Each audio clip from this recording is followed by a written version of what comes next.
Hello, नमस्कार. मी पूजा तुमचं खूप सारं स्वागत करते आपल्या एका नवीन व्हिडिओमध्ये. तर आजच्या व्हिडिओमध्ये आपण बघणार आहोत की तुम्ही एक चांगली आई किंवा एक स्मार्ट मॉम कसं बनवू शकता.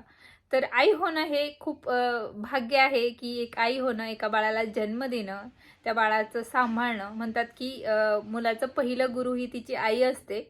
तर आपल्यामुळेच आपल्या याच्यावरूनच मुलं शिकतात. आपण जसं घरात शिकवतो त्यांना तसंच ते शिकत असतात. आपण जसं बोलतो तसंच ते बघून बघून शिकत असतात, बोलत असतात. तर ह्या नॉर्मल गोष्टी आहेत. आणि एक चांगली आई होणं, ह्या जगात कोणतीच आई नाहीये जी मुलाच्यासाठी चांगलं वाईट विचार आणेल मनात. सगळ्या आया किंवा सगळ्या मम्मी आणि त्यांचं हेच असतं की माझ्या बाळानं चांगलं राहावं, त्याने चांगलं शिकावं, त्याचं भविष्य उज्ज्वल व्हावं, हे सगळ्या आईंचं हे असतं, मनात असतं. पण खरं तर काही काही ट्रिक्स मी माझ्या तुम्हाला सांगणार आहे. त्याच्यामुळे तुम्ही एक चांगली आई होऊ शकतात. मुलांना कशाप्रकारे त्यांना हँडल करायचं. आता माझे 2 मुलं आहेत आणि ते मुलं वाढवताना असं कोणाची मदत घेऊन किंवा हे करून मी वाढवलेले नाहीत त्यांना. मला ऑफकोर्स माझ्या बहिणीची मदत होती. कारण जोपर्यंत म्हणजे पहिला बाळ असं होता तेव्हा सगळ्यांची मदत होती मला. पण जेव्हा माझा मुलगी झाली मला, तर त्या कोरोना काळ होता. कोविड चालू होता. त्याच्यामुळे भरपूर गोष्टी आम्ही एकटीने मॅनेज केल्या आणि भरपूर गोष्टी ती कोरोनामुळे शिकली आहे. आणि त्याच्यामुळेच भरपूर गोष्टी माझ्या मुलांना ते आपोआप म्हणजे त्यांना सवय लावली काही गोष्टींची. तर आपण काय करतो, सकाळी मुलांना ना सकाळी लवकर उठायला बघत नाही आपण खूप वेळा. पहिली चूक आपली ही इथं होते की आपण मुलांना म्हणजे लवकर उठवत नाही. ते लहान असतात तोपर्यंत तर ते झोपूच देत नाही, दिवसा पण रात्री पण. त्यांना जेव्हा त्यांचं मूड होईल तेव्हा ते झोपतात किंवा त्यांचं जेव्हा पोट भरलेलं असतं तेव्हा झोपतात. पण जेव्हा ते थोडेसे मोठे होतात, 2 वर्षाचे, 2.5 वर्षाचे, 3 वर्षाचे किंवा 5-6 वर्षापर्यंत, तर ते नंतर त्यांच्या मनाने उठायला बघत नाही. आणि आपण पण म्हणतो जाऊ दे आता दिवसभर ते दंगा करणार, हे करणार, झोपू दे शांत. तर ह्या गोष्टी आपण कुठेतरी टाळल्या पाहिजे. एक चांगली आई होणं म्हणजे हे नाहीये की तुम्ही फक्त मुलाचे लाडच करा. लाड करा तुम्ही, पण ज्या जागेवर मुलांना म्हणजे ज्या टायमिंगवर मुलांना ओरडायचंय किंवा त्यांना चांगल्या सवयी लावायच्या आहे, त्यासाठी आपल्याला थोडंसं त्यांना ओरडावं लागेलच.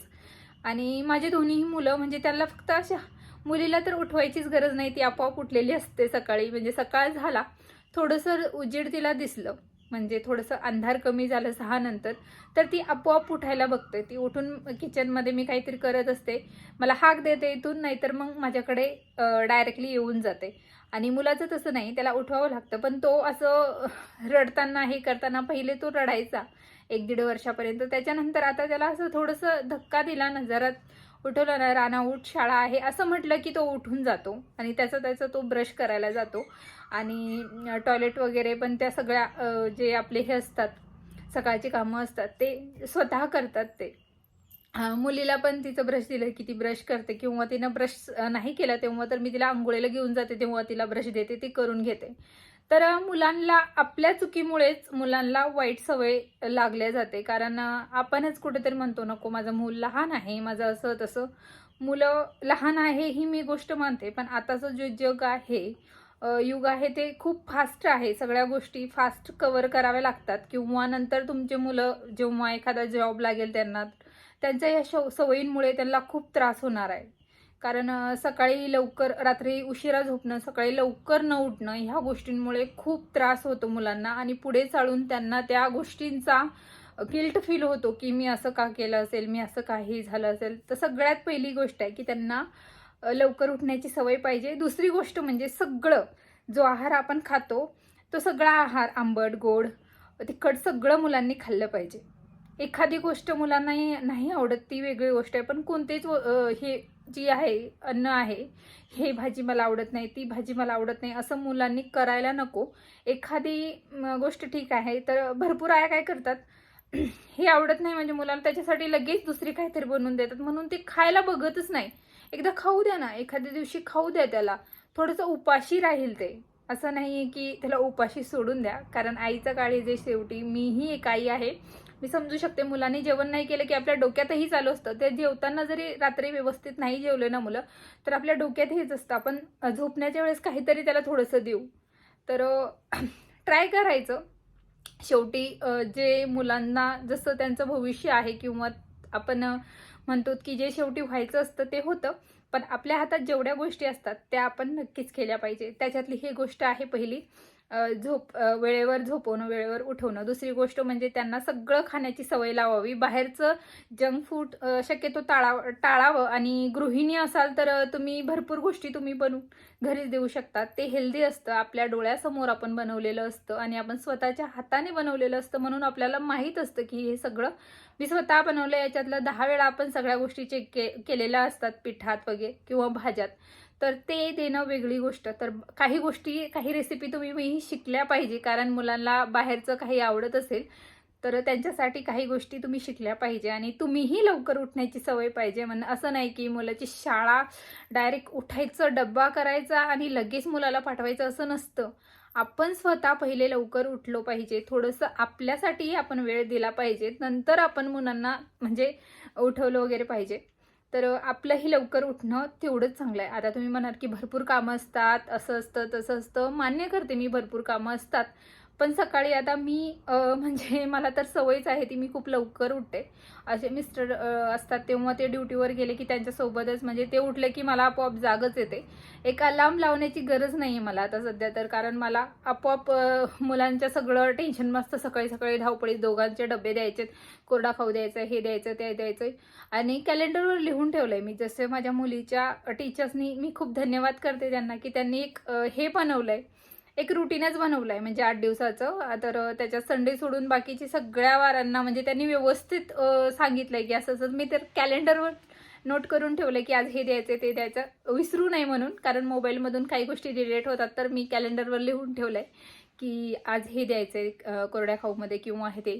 तर त्या गोष्टींमुळे माझा मुलगा खात नव्हता, तोही खायला लागला आहे. म्हणजे मी मुलीला देते आणि मुलाचं थोडं होतं पहिले, तो काही गोष्टी खात नाही, पण तो खातो. असं नाही की हेल्दी ज्या गोष्टी आहेत तो खातो. आणि खरं तर मी त्यांना चॉकलेट्स, बिस्किट ह्या गोष्टी जास्त देत नाही. हा मी म्हणते हे तुला हे देणार ते देणार, पण कधीतरी किंचितच मी देत असते आणि ते देत.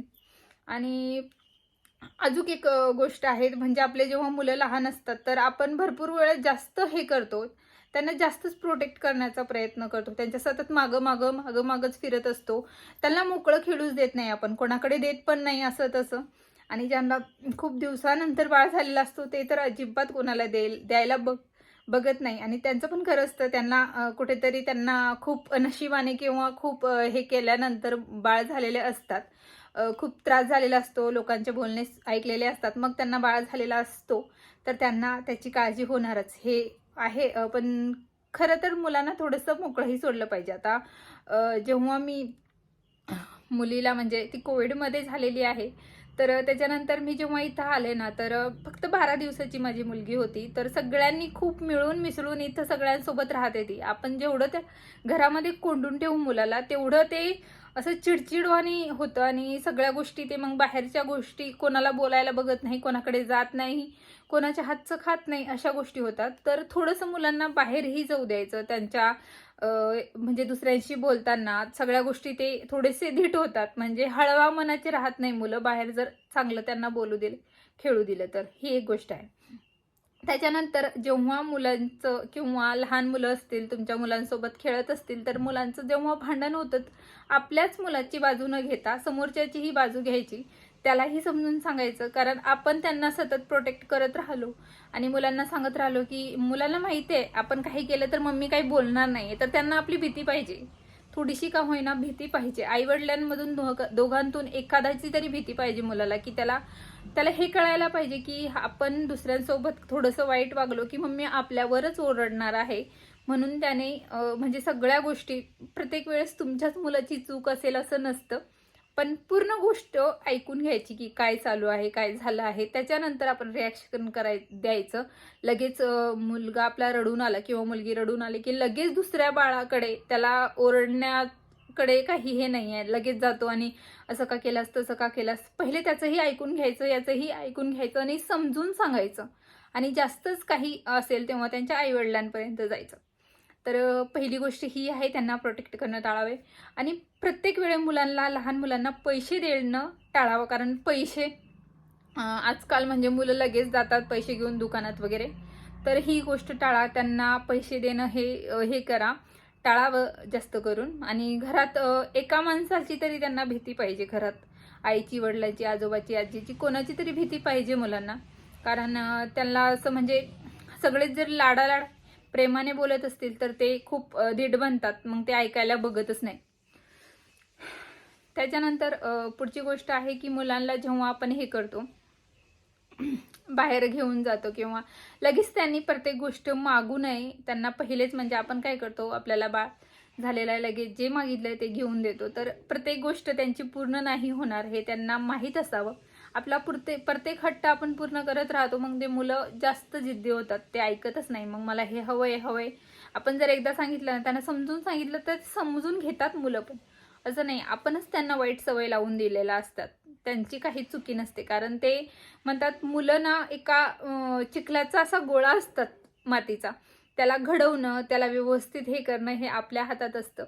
तर ह्या गोष्टी काही होत्या, मी एकटीच सगळंच हँडल करते. आणि मुलांना म्हणजे त्यांना आहे सवय, व्यवस्थित आहे दोघांना पण. आता थोडाफार दंगामस्ती तर मुलं करतच असणार, कारण ते शेवटी मुलं आहे, ते नाही करणार तर कोण, आपण करणार.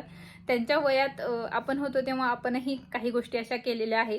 त्यांना जास्त स्ट्रिक्टपणाही नकोय, थोड्या गोष्टीत स्ट्रिक्टपणा हवा, जिथं पाहिजे तिथं हसणं खेळणं ह्या गोष्टी सगळ्या हव्यात त्यांना.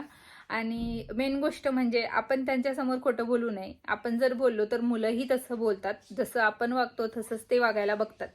तर त्यांना कुठेतरी त्यांनी जर खोटं बोललंय, आपल्या समोर आलंय की मुलं खोटं बोलताय किंवा काहीतरी कोणाचं तरी घेऊन येत आहे घरी, तर आपण एकदा त्यांना ओरडलं की परत ते घेणार नाही. आणि आपण म्हटलं जाऊ दे, खेळून घे तू, असं करून घे तसं करून घे, तर ते परत तसंच हे करतात, शिकतात. आणि परत दुसरं काहीतरी उचलून आणणार, हे आणणार. तर ह्या गोष्टी आपल्यामुळेच त्यांना लागलेल्या असतात. तर ह्या काही गोष्टी होत्या ज्या मी तुमच्याबरोबर शेअर करणार. परत आता एखादा व्हिडिओ मी असं घेऊन येईल, त्याच्यामध्ये एवढंच. आता थोडंसं उशीर होतोय, मला जायचं बाहेर. तर आय होप तुम्हाला आजचा व्हिडिओ आवडला असेल. सगळ्या लेडीजला ज्या मम्मी आहेत, मदर आहे, न्यू मॉम आहे, त्यांच्यासाठी हा व्हिडिओ होता. परत भेटूया आपण एका नवीन व्हिडिओसोबत. तोपर्यंत धन्यवाद.